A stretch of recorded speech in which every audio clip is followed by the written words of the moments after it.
Hey everyone, how's it going? Forrest here, again with another installment of my complete analysis of all of J.S. Bach's chorale harmonizations. Today we're looking at Meinem Jesum las ich nicht, which translates to I shall not leave my Jesus. This is a pretty interesting chorale actually. It doesn't do a lot in terms of modulation, but what it does within the key is actually very interesting, and we'll point out the chords that deviate expectations as we get to them. We actually start off with one which is pretty fascinating. But starting off with the analysis, no key signature. We start off on C major and we end in C major. I reckon we're in the key of C major. Our first cadence ends with a perfect authentic cadence in the key of C major, but what's this? We have a B flat. So this B flat right here is hinting at something kind of unusual. So this B flat, and we've seen them in the past before, is hinting at the C major playing more of a dominant role. So we might be tempted to call this 1, but what we're actually dealing with, in my opinion, is 5 of 4, because that the tonic also is the dominant of the subdominant, and this B flat hints at that being the case. And then we have this long passing tone figure here. We have A, C, E, and G, which is kind of like a 6-7 chord, right? It's like A minor 7, which would be kind of an unusual progression. We wouldn't really expect a 5 of 4 to go to 6-7. That's not even a deceptive progression in any key. But I think actually what's happening here is this A is another non-chord tone, and this chord is being turned into second inversion. It's like G, C, E, and G. Which is fine because it's part of a passing figure, and eventually we resolve on F, C, F, and A, which is our 4 chord, with a passing 7th in the bass.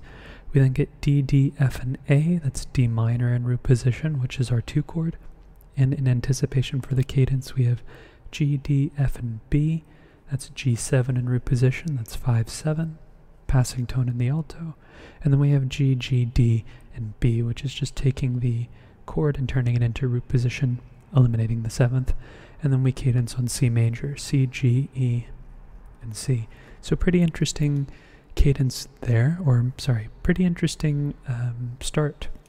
I think the first time we've ever started with a dominant, a tonic functioning as a secondary dominant, or at least that's the way that I look at it. I guess you could also analyze this as a bout of C mixolydian, so C major flat 7, but I don't think that's likely what's happening considering F follows it, so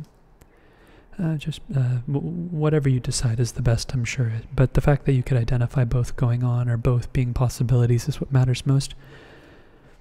Next cadence ends in a perfect authentic cadence in the key of G major, so we're looking for a point at which we modulate, and I think we modulate straight away. If we treat this C major chord like a subdominant in the key of G major, we move to the next key, which is B, D, G, and D. Sorry, not the next key, the next chord, which is G major in first inversion, passing tone in the bass. We then have D, B, G, and D, which is another passing 6-4 chord at the same point metrically as the original. So that kind of strengthens this analysis a little bit, in my opinion. And then we have another non-chord tone here. This E, B, G, and D kind of is like a 6-7 as well. I'll put that here, depending on what you hear as the chord tone. But I hear this more as like a 6-4 chord because the upper structure of the chord is a G major triad, so that's what I hear. We then have A, G, and C, which is A minor 7 in root position. That's a 2-7 chord.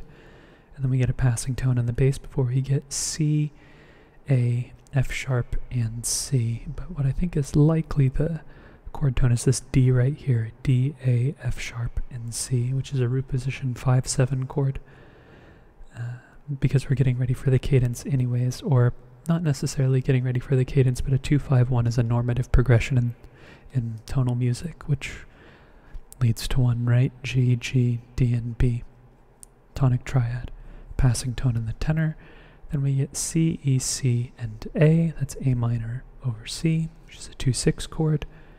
Passing tone in the alto, passing tone in the melody, and we get more chord tones here, no need to reanalyze. And then we have D, C, F sharp, and A. Actually very similar to this here where we have a 5-7 chord that turns into just a regular 5-3 chord here because the 7th gets removed with this passing motion of 4-3-2 in the key, and then it actually resolves up. So a little bit of imitation or quotation going on here in the tenor. Maybe that was intentional. And of course we cadence on our tonic G major, G, B, D, and G. Alright, next phrase ends with an imperfect authentic cadence in the key of C major.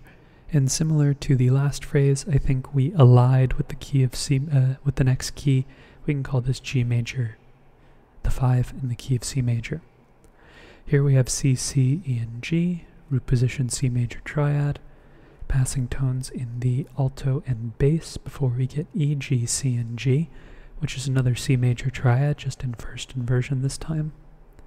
And then the C right here rotates the triad where we get a C, and there's technically no third in the chord here, so I'll just put a 5 there because it's just an open 5th for this very brief period of time.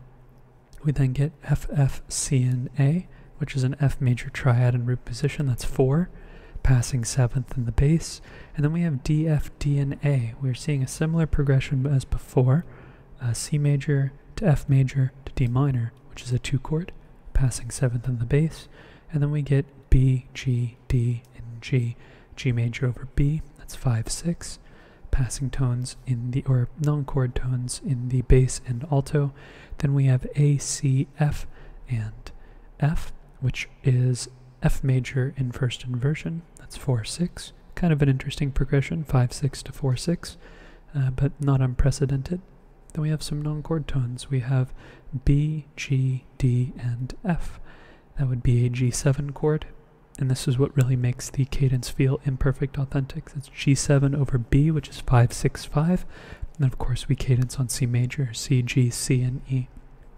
So this is what makes it feel like an authentic cadence, the 4-5-1.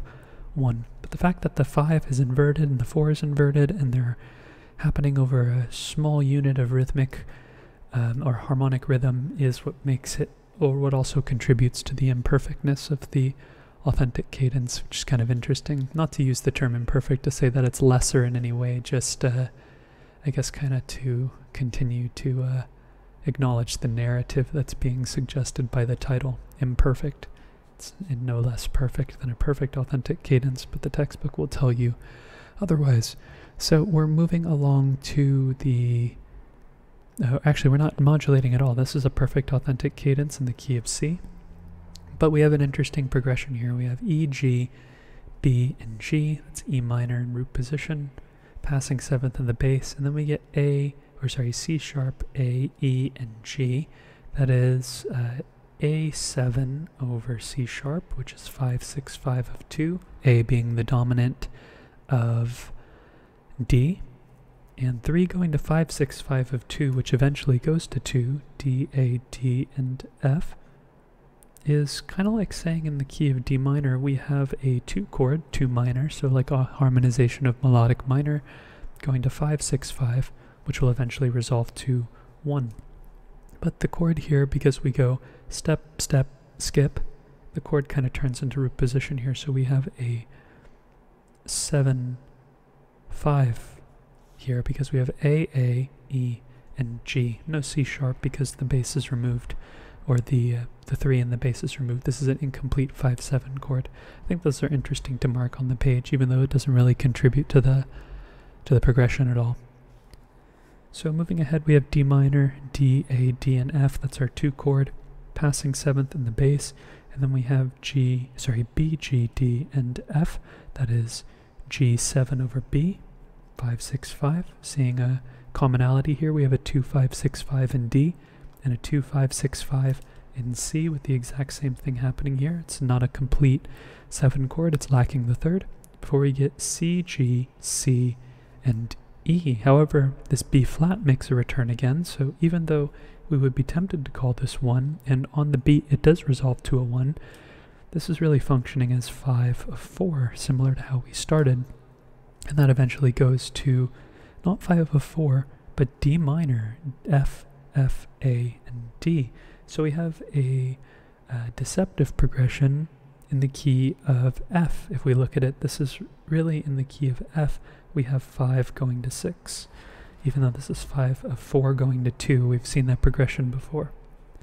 But we have a little passing tone or a little non-chord tone here in the melody as well before we get G, G, F, G, and D, which without the B, it is not a complete chord. And actually, even when we fully voice it, it's like a 5 without a third. Similar to, where did we see it before? It's just an open 5th. We saw this somewhere. I'm losing track of it. It's not important. It happened somewhere else in the chorale as well. Or I might be confusing it with another chorale, but I swear this happened before where we just have an open 5th. And of course we cadence on C major. C, E, G, and C are perfect authentic cadence. Alright, now we have interesting cadence here. This is actually a deceptive cadence in the key of G major. E minor is sprung on us right at the end. I think C major, this second iteration of C major, is actually our modulation point. We can call it 4, C, G, E, and C, because C is also the subdominant in the key of G. A couple of passing tones in the alto and the bass. Then we have A, F sharp, C, and C, which is F sharp diminished over A. That's 7/6. Always a good sign coming from a 4 chord as well. It's where we expect it to come from. And then we have G, D, G, and B, which is our tonic G major. Passing tone on the bass. Then we have B, D, G, and B, which is another G major chord, this time just inverted. It's looking kind of similar to what we saw before here in the key of C, 1 going to 6. Not exactly the same, but some similarity. We've seen something similar to this. Another passing tone in the bass before we get D, D, G, and A. I think this G is a suspension that doesn't get resolved. It's kind of an interesting chord, so D, D, G, and A. So I think this is a 5 chord, but it doesn't get, we would expect it to resolve on the next beat, and this is where we get deceived, or what contributes to the deception. It's not the fact that we just cadence on 6, right? E, E, B, and G. That is our 6 chord. That's what ultimately is the hallmark of the of the deceptive cadence. But I think where the real deception comes from is the fact that where we expect the G to resolve, right? It's like a 4/3 suspension over the bass. Is still a 4/3 suspension over the bass, but instead of being a major third and keeping this 5 consistent in the bass is interrupted by going up chromatically, D sharp, F sharp, A, and C, which is D sharp fully diminished 7th, which is 7/7 of 6. It's the leading tone chord, or the leading tone 7th chord of E minor. And we have this little neighbor tone here as well. I think this is really where the deception happens. However, we are moving again to the key of C as we prepare for our perfect authentic cadence at the end. I think there are 2 ways you could approach this last modulation. You could say that you go to the key of D minor briefly. I'm going to say that we just go to the key of C major, and this is just a little longer tonicization, because we've seen this progression before. If we call this E minor 3 in the key of C major, we go to A major, A, C sharp, E, and G. A dominant 7 more specifically. Passing tone on the bass, C sharp, A, E, and G. That's just taking the same chord and turning it into a 6/5 before we get 7/5 here, A, E, and G, so a thirdless 5/7. This should be 5/7 of 2, apologies, A7, just like here. The reason why I think we're in the key of C is because this is our progression that we saw earlier. We have 2/5/7. In this case, it's 2/7, or sorry, not 2/5/7, 2/7, which we saw before, coming from a 3, which in the key of D is like a minor 2, going to a 5/7, going to 1. D, A, D, and F, which is our 2 chord in the key of C major. And then we have a little bit of false relations here. We have C sharp on this beat, C sharp on this beat, but we have C natural here, so it's kind of an interesting progression. We have A, C natural, and E, which is a 6 chord. We we expect 6 to go to 2, but not the other way around. So this is an example of a transitive progression, right? It can go in both ways. It just takes you in a different direction towards the dominant. 6 can also go to 5. Then we have some passing tones in the tenor, the alto and the bass. And then we have F, A, and D. That is D minor over F, which is 2/6. This D is a chord tone, no need to mark it. Then we have G, G, B, and D with a passing 7th in the tenor.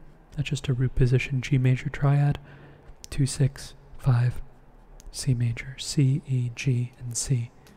Perfect authentic cadence to cap off the chorale and our analysis for today. So it's a pretty interesting chorale actually, with this secondary dominant at the beginning and this long passing tone figure. It's an interesting chorale for sure. As far as other interesting parts of the chorale are concerned, I would say that these movements towards D are interesting as well. It's interesting to see him sort of move in cycles throughout the chorale from like